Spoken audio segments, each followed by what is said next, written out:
ప్రజావానికి మాత్రం భారీ ఎత్తున ఈ రోజు మాత్రం జనాలు రావడం అనేది జరిగింది. అంటే ఒక్కొక్కరు ఒక్కొక్క రకమైన సమస్యతో ఇక్కడ వస్తున్నారు. సో మరి ఇప్పుడు వీళ్ళది ఏం సమస్య, చాలామంది మహిళలు కూడా వచ్చారు. మరి వాళ్ళని అడిగి తెలుసుకునే ప్రయత్నం చేద్దాం. చెప్పండి అన్న, మీ సమస్య ఏంది, ఎందుకు ఇంతగానో మహిళలు తీసుకొని అంటే ఇక్కడికి రావడం జరిగింది?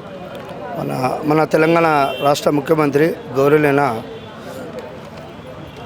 రేవంత్ రెడ్డి గారికి, హౌసింగ్ మినిస్టర్ పొంగులేటి శ్రీనివాస్ గారికి గత కాంగ్రెస్ ప్రభుత్వంలో 2009లో అప్పట్లో కూడా రాజశేఖర రెడ్డి కాంగ్రెస్ అధికారంలో ఉన్నప్పుడు మాకున్న గుడిసెలని తొలగించి లోకల్ ఎమ్మెల్యే సుధీర్ రెడ్డి గారు మీ ఇల్లు మీకు ఇక్కడ కట్టించి ఇస్తాము, ఇట్లా బుడదలో ఎన్ని రోజులు గుడిసెలు వేసుకొని ఉంటారని చెప్పి అక్కడున్న 405 కుటుంబాలని ఖాళీ చేయించి మమ్మల్ని అక్కడి నుంచి లేపి ఇక్కడ చేయించి ఎక్కడెక్కడ లోకల్లో ఉన్న కిరాయిలకు ఉంటూ బతుకుతుంటే అక్కడ ఉన్న హౌజింగ్ని కట్టించిన తర్వాత వేరు ప్రాంతానికి అలాట్మెంట్ చేసినందుకు మేము గత కాలంలో కరోనా టైంలో మాకు ఎక్కడ కిరాయిలు కట్టని టైంలో మేము కబ్జా చేసుకుని అలా ఉన్నాము.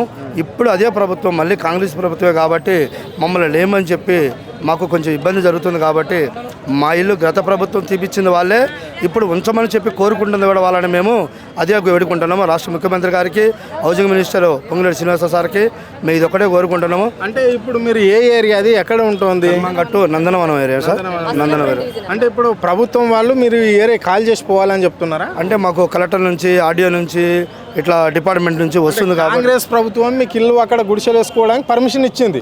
మళ్ళీ ఇప్పుడు కాంగ్రెస్ ప్రభుత్వమే తీసేయమని చెప్పి మాకు ఇప్పుడు ఒత్తిడి వచ్చింది. కాబట్టి ఈ పేద ప్రజలు రోడ్ల మీద పడుతున్నారని చెప్పి మేము వాళ్ళకు ఒక ముందుండి, ఒక తోడు నీడగా ఉండి వాళ్ళకు ముందుండి నడిపించాలని చెప్పి వాళ్ళ ఇల్లు వాళ్ళకి అక్కడే నివసించేటట్టుగా, జీవించాలేటట్టుగా, బ్రతకడానికి ఎక్కడ అవకాశం లేదు. కాబట్టి అక్కడ వేరే ప్రాంతాలకు ఎక్కడైతే ఇచ్చిరో వాళ్ళనే వేరే ప్రాంతాలకి తరలించమని చెప్పి మేము కోరుకుంటున్నాం. Okay, right. చెప్పండి అమ్మా, అక్కడ ఎన్ని కుటుంబాలు ఉంటాయి, ఎంతమంది జీవనం కొనసాగిస్తున్నారు? 512 ఇండ్లకి 425 కుటుంబాలు ఉన్నాయన్న. ఏమవుతుంది మీకు?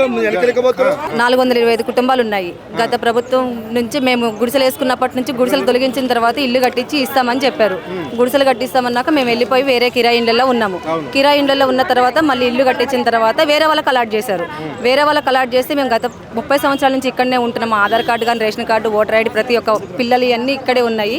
వేరే వాళ్ళకి అలాట్ చేస్తే మా పరిస్థితి అని చెప్పి మేమే కరోనా టైంలో మేము కిరాయి కట్టే స్తోమత లేక వచ్చి కబ్జా చేసుకుని ఉంటున్నామన్నా.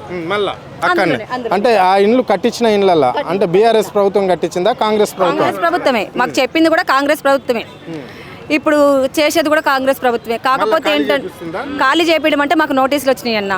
నోటీసులు వచ్చినాయి కాబట్టి ప్రభుత్వం కూడా మమ్మల్ని నిరుపేదలను గుర్తించి ఖాళీ చేయాలంటున్నారు. కాబట్టి ఖాళీ చేయకుండా నిరుపేదలకు న్యాయం చేయమని మేము కోరుతున్నాము. చెప్పండి మరి, మీకు రేషన్ కార్డు ఉందా? రేషన్ కార్డు ఇక్కడనే ఉందన్న. అన్ని రంగారెడ్డి డిస్టిక్ మీరు వచ్చి ఎంక్వైరీ చేసుకుంటే రంగారెడ్డి డిస్టిక్ మేమున్న దగ్గర 412 మందికి కూడా Aadhaar card, ration card, voter ID, మా పిల్లల డెత్ సర్టిఫికేట్ కానీ, బర్త్ సర్టిఫికేట్ కానీ ప్రతి ఒక్కటి అక్కడే ఉన్నాయన్న. మా అన్ని ప్రూఫ్స్ అన్ని మేమున్న ఇండ్లనే.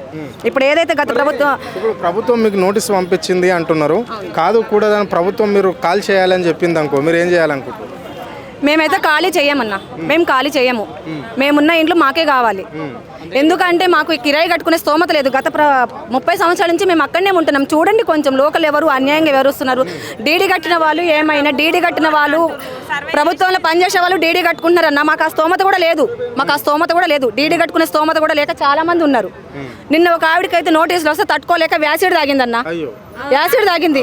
ఇంకొక హాస్పిటల్నే ఉంది. ఇంకొకటి ఆవిడకైతేనేమో నా ఇల్లు అని కింద మీద పడిపోతుంది. ఒక్కొక్కరిది ఒక్కొక్క పరిస్థితి ఉంది.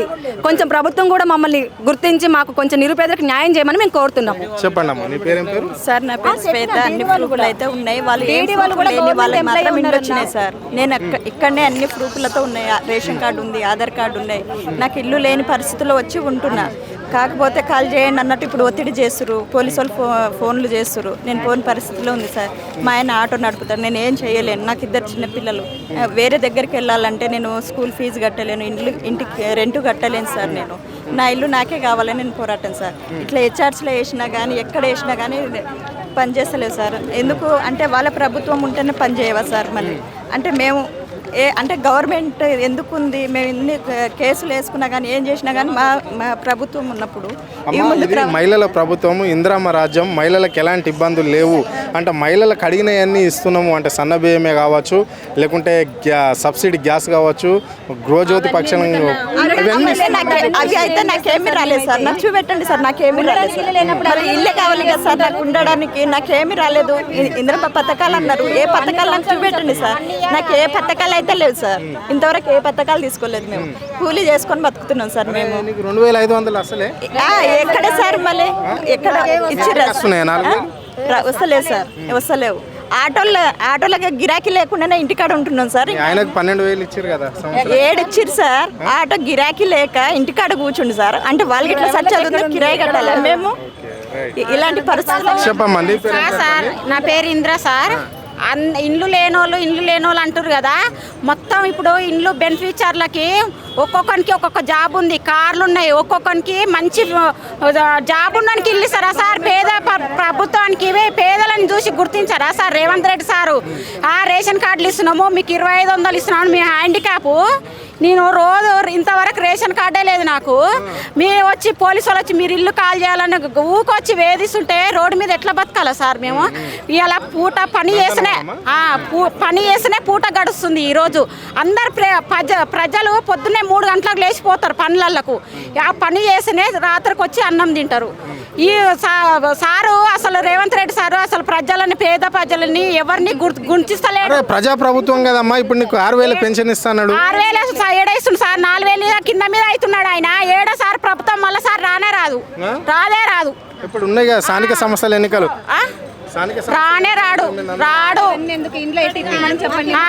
అసలే సార్ మేము వికలాంగులం ఎంత ఉన్నాము, 512 మంది ఉన్నాము సార్. అందరం పేద ప్రజలంతా. అన్నా అట్లా భయపడితే కాదన్నా, అట్లా భయపడేదే కాదు.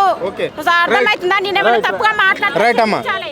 నందనవనంకి సంబంధించిన మహిళలు మాత్రం అంటే గతంలో కాంగ్రెస్ వైఎస్ రాజశేఖర రెడ్డి ఇక్కడ ముఖ్యమంత్రి ఉన్నప్పుడు ఇక్కడ ఇండ్లను అలాట్ చేయడం అనేది జరిగింది. ఆ జాగాలను అలాట్ చేయడం ద్వారా మళ్ళీ వాళ్ళే ఇండ్లు కట్టిస్తే వీళ్ళు కరోనా టైంలో కొంచెం ఇబ్బంది అవుతుంది కదా అని చెప్పేసి బతకడానికి వీళ్ళంటే కూలి చేస్తే రెక్కాడితేగానే డొక్క నిండని పరిస్థితి వీళ్ళది. సో కాబట్టి వీళ్ళు కరోనా టైంలో కొంచెం ఆ ఇల్లు జాగా ఇడిచి పక్క దగ్గరకు పోయి అంటే గ్రామాలలో చాలామంది వెళ్ళిపోవడం అనేది జరిగింది. అంటే ఆ గ్రామాలలో నివసించడానికి వెళ్ళినప్పుడు మళ్ళీ వేరే వాళ్ళని తెచ్చి ఆ ఇండ్లలో పెట్టే ప్రయత్నం ఇక్కడ ప్రభుత్వం చేస్తుంది అని చెప్పేసి కూడా వాళ్ళు అన్నారు. అదే మళ్ళీ మా ఇంట్లోనే మేము ఉంటున్నాము. ఇప్పుడు మాకు కలెక్టర్ నుంచి ప్రభుత్వం ఒక నోటీస్ పంపించడం అనేది జరిగింది. అంటే ఇండ్లు కాల్ చేసి మీరు వెళ్ళిపోవాలని చెప్తున్నారు అని చెప్పేసి వాళ్ళు ఈరోజు ప్రజాభవన్కు రావడం అనేది జరిగింది. అదే ఇక్కడ ఇందిరమ్మ రాజ్యంలో ఇందిరమ్మ ఇచ్చిన ఇళ్లలో ఈ పేద ప్రజలను అంటే మీరే చెప్తున్నారు. ఒకటి గుర్తుపెట్టుకోండి, పొంగిలేటి శ్రీనివాసరెడ్డి మంత్రి గారు మీరే కదా ఇక్కడ 5 లక్షల ఇండ్లు పేదలకు సంవత్సరంకి ఒకసారి కట్టిస్తాము అని చెప్పారు. అంటే ఉన్న ఇండ్లకి వెళ్ళి పేద మహిళలను, పేదవాళ్ళని తీసేసి బయటకు పంపిస్తే వీళ్ళ గతి స్థితి ఏమవుతుంది అని చెప్పేసి కూడా వాళ్ళు ఆవేదన వ్యక్తం చేయడం అనేది జరుగుతుంది. ఇలాంటి పేదవాళ్లకు ఆ ఇండ్లు ఎవరైతే వాళ్ళు ఎక్కడైతే అలాట్ అయ్యారో 400 చిల్లర అక్కడ నందనవనంలో ఉన్నారో అదే ఇండ్లలో మేము ఉంటాము అని చెప్తున్నారు. కాదు కూడదంటే మేము సావడానికైనా సిద్ధమే ఉన్నాము. ప్రజాప్రభుత్వంలో ఇంత ఇబ్బందులు పెట్టడం ఏంటి అంటే పేరుగా ప్రజాప్రభుత్వమా ఇది?